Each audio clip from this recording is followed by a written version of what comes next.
So when they get up here, you can let them know that DeMarco will not be playing. He's out. Okay. Spain did not practice. He will hopefully do some more tomorrow. He's doing better. And I gave Brian Rackpo the day off today. I'm sorry I missed you about DeMarco, but what That's, I told you. He said he's out. He's out. He's out. How close is he? Not close enough to play this week, but close enough to play next week.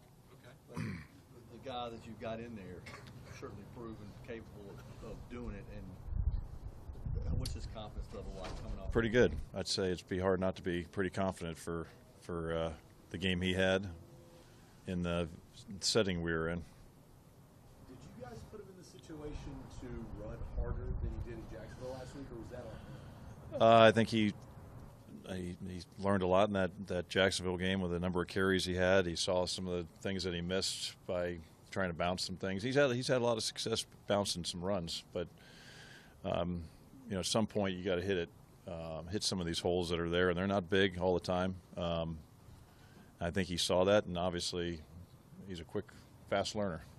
Was the breaking point that was an 11-yard, 12-yard loss when he tried to run back? Was that kind of the sign that you can't do things like that? That certainly helped matters in the learning process. It didn't help us.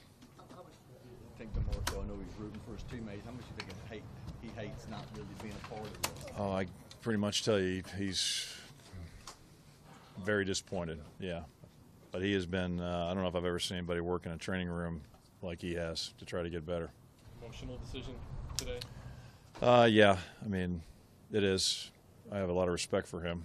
And I know he's one of the tougher players I've been around in my career, that it must be painful enough not to be able to go. How much, I know it's probably a point of emphasis every week, but with Brady, quick passing, getting hands up, batting balls, creating turnovers, and those type. More than ever. Yeah. I mean, that's what they do. He does it really good, and we just, again, this is one of these situations you can't get frustrated by not getting to him because of the quick passing game, but that's certainly not going to stop us from trying. Is there a common link in their losses other than the other team scoring more points, how they got there? No. Nothing that stands right out and says you've got to do this or that to make a difference. What is it, football association coach, NFL record 37th playoff game Saturday? What is it about these teams? Is there a constant thing that always? I've said it before. They're very disciplined. These guys, they're not going to beat themselves. They make minimal errors. They make the opponent do the damage to themselves. They're not going to let you. I've been don't break type of defense. Very methodical offense of working the ball down the field, and he's just been in the same system for a long time, and they can plug pieces in. They have been for years and had success, but they just don't make a lot of mistakes. Mike, who gets the task of being the scout team Gronkowski? That's Tim Semish. He's done a good job. He has. He's done a really good job. He's done really good all year. I mean, we've faced some tight ends, and he's given us a good picture. You were tight end in the NFL. Is Gronk one of the best ever? Some say he's the best ever. Yeah, he's really good. He's a very good player. It's tough to find guys that can do both. I mean, you have your blockers, and then you have your pass receiving tight ends, and then you have very few guys can do what he does as well as he does. So that puts him in a different class. Patriots are different in that they seem to attack each week individually. Like, you never know which back you're going to get. Are you confident you know what's coming your way? I think we have a pretty good idea of what's. I mean, yeah, I think we do. I'll say it that and leave it at that. You obviously want to get pressure on Brady. He's so good at getting it out quick against the pressure. What's the challenge against a quarterback that's efficient?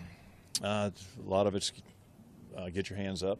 If you can't get there, try to at least get hands up where it's not as clean of throws. The coverage obviously has got to be very good. I mean, you know what to expect. You get what they do. The hard part is they try to get in mismatches, and they've done a good job of that for years. That's the thing we've got to do a good job of changing up what we're doing a little bit to kind of counter what they're doing. I know all the groups, position groups, need to play great Saturday night. But is there one group that you need to play the best they've ever played in their entire life? Just one? One? Quarterback wouldn't be bad. That would be a good position to play your best game ever, and yeah, that'd be a good one.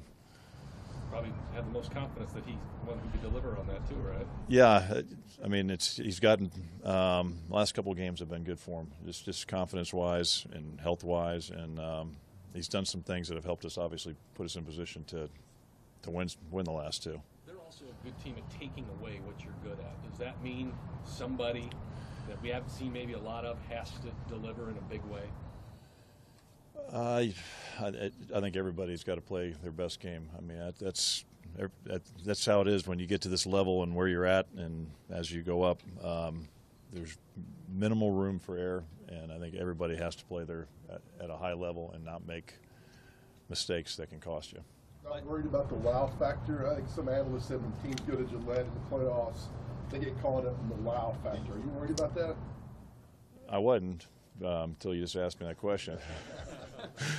No, I don't think so. I mean, we played in some pretty tough environments. That was a good one. This is a great place to play as well. A lot of history there, but I don't think that has any influence on how our guys are going to play or not. Mike, we walked up a little late because of Dick. DeMarco. Well, you missed a lot. DeMarco. Cut the tail end. I thought of your thoughts on just how you hated DeMarco to be out for this game. I'm very disappointed. I mean, I'm extremely disappointed for him. I love the way I love him as a player, as a person, what he does for this football team, how he goes about him. It's hard to watch when I know he wants to be in there with his teammates. It's very hard. The sting of it, though, is it lessened because of the way Derek ran against the Chiefs? Lesson for him? No, is it lessened? The sting of it for this team? No. Teammates want him here. They want him to be a part of this. He is. I mean, he's going to travel with us. He's just as much a part of this, being on that sideline with us. He just can't go this week. Mike, when you guys are set up on offense and what you want to do, and take it back to that second half against Kansas City, that first drive, is that kind of the blueprint for how you guys want to replicate every time you have the football? I would like to think that, and we've had that before. We just haven't had it consistently. We need to have that. We need to have it. I think, especially in the games that we're getting into right now, it's important that we're trying to do that. I'm glad we did it, so our guys know we're capable of doing it in big games and big environments, and it certainly had to give us some confidence that we can. I mean, we went on to get 2 more scores because of it. You talked about Tim Shaw before the person. To give him his first playoff experience and have him around this team at this time. It's great to have him around here. He's been a big part of our team. He's a big part of why we're where we're at. I mean, I believe that from that first time he got up in front of our football team 2 years ago. I think his impact has had a huge influence on why our team's where it's at right now. You see the players celebrating with him after the game.